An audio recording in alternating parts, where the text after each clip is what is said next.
Le conte est une histoire, mais le plus souvent entendu dans le sens des histoires. Cela voudrait dire que c'est une création imaginaire des individus. On nous disait que si tel enfant se hasarde à faire ceci ou bien cela, voici ce qui doit lui arriver, ce qui va lui arriver. Et du coup, nous, en tant qu'enfants, nous avons peur que cela nous arrive. Ça a une origine, ça a un objectif culturel, dans le sens où ça dessine, ça brosse, ça présente le panorama de toute société, en tout cas à laquelle appartient le conteur. Ampateba disait le conte, c'est le message d'hier, dit aujourd'hui pour les gens de demain.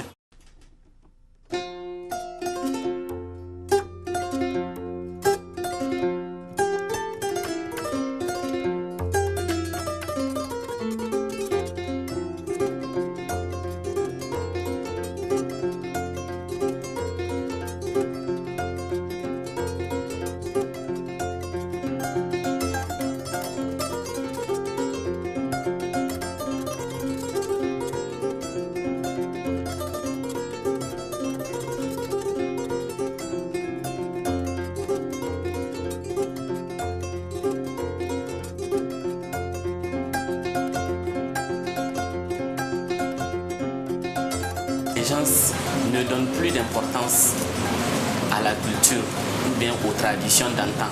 Pour qu'un pays se développe, c'est la culture ou les traditions.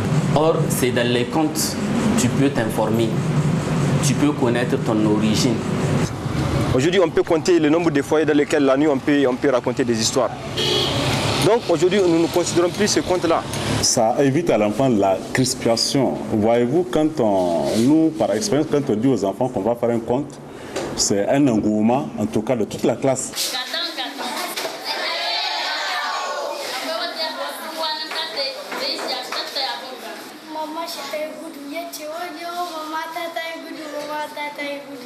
Le conte a toujours gardé la même place avant et aujourd'hui dans nos sociétés.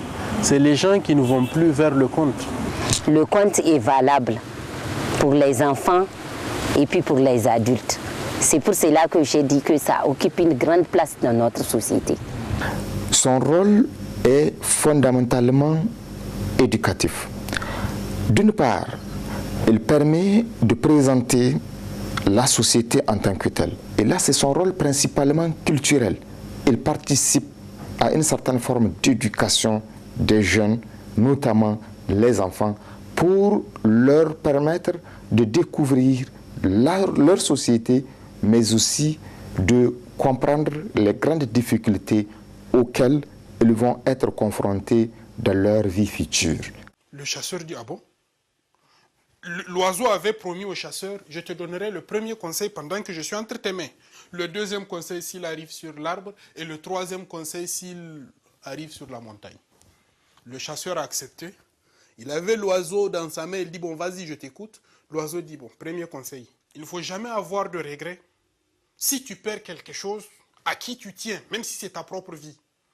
Les contes ont pour finalité de faire quoi? De conscientiser la société. Il y a des situations qui sont là, au travers des contes, au travers les théâtres, on va pouvoir donc sanctionner, n'est-ce pas, par la parole des actes. On va pouvoir, c'est le mot, censurer des situations qui sont des entraves contre notre société. C'est au travers des contes et de théâtre que cela se fait. Il y a des activités, des travaux consacrés aux hommes et des travaux consacrés aux femmes. Et c'est là que le conte trouve toute sa raison d'être, étant entendu qu'il prépare le garçon à lui donner sa place dans la société en tant qu'homme, en tant qu'adulte futur, justement pour qu'il joue pleinement son rôle en vue de participer au bon fonctionnement et à la bonne organisation de la société. Ce n'est pas le pouvoir d'un homme ou bien d'un roi qui font sa force, mais plutôt sa sagesse et sa patience. N'imposez pas à vos proches l'impossible, mais chercher plutôt le possible, envie de bien vivre avec les autres. Vraiment, je n'ai pas d'idée sur ce que c'est qu'un conte. Bon, pouvez-vous nous raconter un conte? Non. Nos jeunes, ils ne s'attachent pas trop, ils ont délaissé et beaucoup de rites qui sont nos contes. Et ils ont abandonné, disons, la coutume. On pense que la culture est statique, que immanquablement ce que nous avons en termes d'ancestralité, de tradition, de substrat qui résiste en termes de permanence par rapport aux apports extérieurs, c'est ça qui doit toujours persister. On oublie en réalité que toute société est dynamique. Et par conséquent, sa culture l'est aussi. Et lorsque ce dynamisme caractérise en fait une société donnée, on doit se dire que toute société se nourrit justement des apports d'autres sociétés. Les hautes technologies de l'information, maintenant que vous avez les portables, l'Internet, tout ça, ça fait que on n'a plus besoin d'aller à côté des vieilles personnes, des grandes personnes pour écouter des histoires parce qu'on a tout à côté à portée de main. Le jeune Touareg qui arrive à Niamey ne voit pas effectivement ses enfants agir comme lui au temps où il était plus jeune. Donc ce qui fait que quelque part, il se dit que son enfant est acculturé. Et au fur et à mesure qu'on avance, avec les feuilletons qu'on nous verse dans nos télés, sans tenir compte, est-ce que ça ne va pas détruire notre culture ou pas? On prend, on met, parce qu'il y a un bailleur derrière et les télés doivent tourner, c'est normal. Donc de telle sorte qu'on continue à dépraver la jeunesse et les jeunes n'ont plus de repères. Les contes viennent contribuer à l'édification de l'appréciation de la valeur intrinsèque de l'individu. C'est la raison pour laquelle la plupart de nos contes finissent par des leçons à tirer ou encore finissent par une leçon de morale.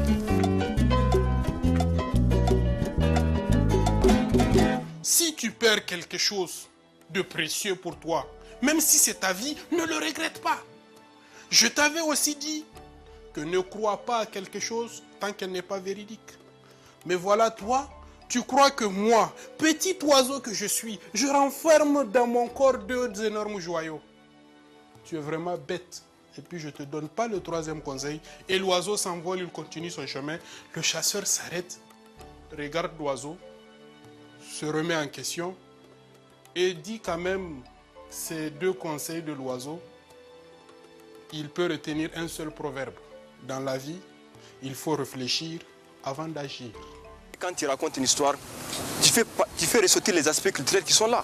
Quand tu parles du conte, normalement, tu es obligé de parler de certaines valeurs, la solidarité, et la paix, la cohésion sociale en général.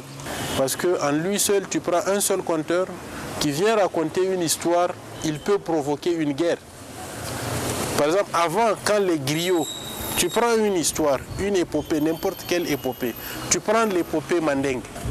Quand c'est raconté par les mandingues eux-mêmes, et les gens de Sundiata Keita, ce n'est pas la même version que les gens de Soumarou Kanté. Il y a un proverbe qui dit, si l'histoire de la chasse a été racontée par les lions, on ne va pas toujours voir les exploits du chasseur. À l'image de la société traditionnelle, les contes se racontaient le soir et la condition primaire, c'était que tous les gens se rassemblent et qu'ils se taisent. Et de là, moi, je dirais que c'est un facteur d'union parce que ça permet de rassembler les gens. À travers le conte, on peut sensibiliser la société à ne pas se donner à des trucs qui ne sont pas de notre société. Les contes sont un choix véritablement raisonné qui participe au bon fonctionnement de la société pour permettre à une paix perpétuelle justement de se faire observer en termes de solidarité, en termes d'harmonie, en termes de quiétude comme projet de société pour que les individus vivent heureux. Kowa da baban shi, baba ma da baban shi. Kai, har kaka ma da kakan shi. Wannan sai lewu da zo sha ya sha ce kai wagga tanka akwai dan daɗi wallahi nice ba shi ita kura ta sha ta ila sai ta ce awa shi ne kollo gani awa shi ne kollo gani awa shi ne kollo gani.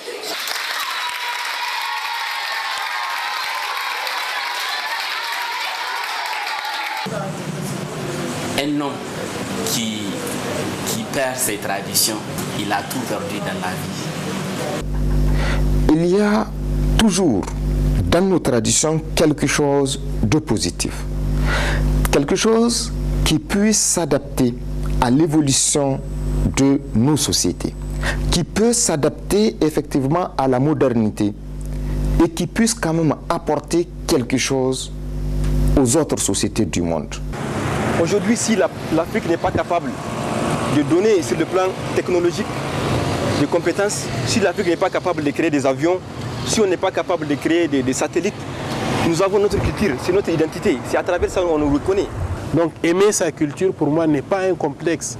Être fils d'un joueur de tam-tam, griot, djessara, ce n'est pas un problème. C'est savoir vivre et se tenir debout, droit, regarder les gens dans les yeux, dire que je suis forgeron ou je suis descendant de forgeron. C'est aimer sa culture et vivre avec ça. Du moment où tout est rapport enseignant-enseigné, il y a lieu qu'on mette l'accent sur l'enseignant pour permettre justement aux enfants de découvrir ce que nous avons de culturel en termes de richesse, notamment les contes, notamment les légendes, qui puissent quand même le préparer en mettant en relation des personnages imaginaires pour faire de lui ce que nous voulons du Nigérien de demain.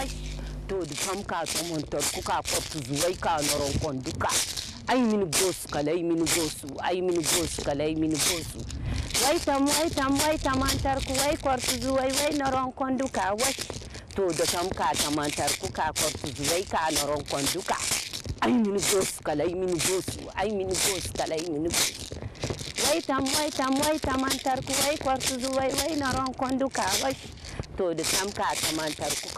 zuwai to da tamka tamantar kuka kwartu zuwai ka noron konduka.